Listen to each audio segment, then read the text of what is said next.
अस्सलाम वालेकुम दोस्तों।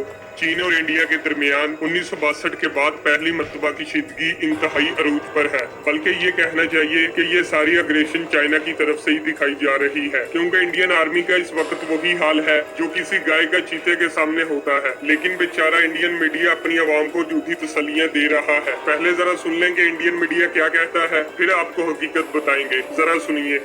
युद्ध की लद्दाख बॉर्डर पर ड्रैगन के फाइटर जेट तैयार। सैटेलाइट तस्वीरों से चीन की साजिश का खुलासा।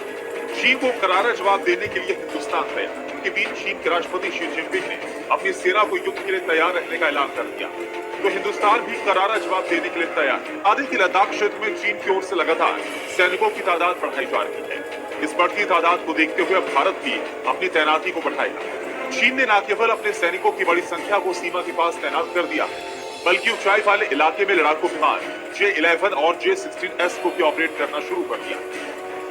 जी नाजरीन, तो सुना आपने, चाइना की तैयारियां तो सबको नजर आ रही हैं। चीन ने तो लद्दाख में कई किलोमीटर के इलाके पर कब्जा करके वहां पर अपना परचम भी लहरा दिया है। लेकिन गिलगित बल्तिस्तान के मौसम का हाल बताने वाला इंडियन मीडिया अब जरा ये तो बताए कि लद्दाख में इस वक्त तापमान कितना है। दूसरी तरफ इंडियन आर्मी क्या तैयारियां किए बैठी है, ये देखें जी। ये है भारत की आर्मी की युद्ध की तैयारियां। भीख मांग रही है चीन की फौज से। आपने दुनिया की तारीख में कभी भी नहीं देखा और सुना होगा कि किसी मुल्क की फौज ऐसे भी जंग की तैयारियां करती है। बैनर पर लिखा है आप इंडियन इलाके में हैं और मुआहदे के मुताबिक प्लीज यहाँ से चले जाएं, please go back, please go back. और ये तस्वीर इस वक्त पूरी दुनिया में इंडियन आर्मी के लिए शर्मिंदगी का बाइस बनी हुई है। इस बैनर पर इंग्लिश के साथ साथ चाइनीज जुबान में भी लिखा गया है, ताकि हो सकता है चीनी फौजियों को इंग्लिश पढ़नी ना आती हो और वो आसानी से समझ जाए कि दुनिया का तीसरा बड़ा बजट रखने वाली आर्मी इनसे कैसे रहम की भीख मांग रही है। वैसे नाजरीन, अगर इस बैनर पर हिंदी में भी लिख देते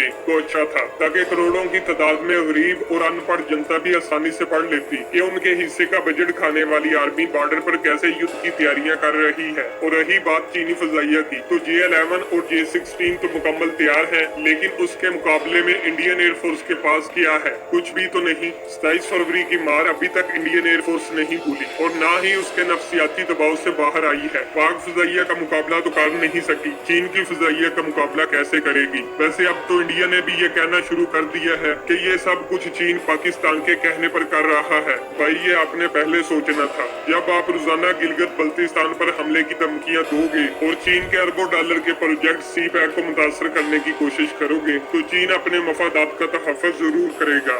दोस्तों आज के लिए इतना ही। मिलते हैं एक नई वीडियो के साथ। अपना बहुत सारा ख्याल रखिएगा। अल्लाह हाफिज।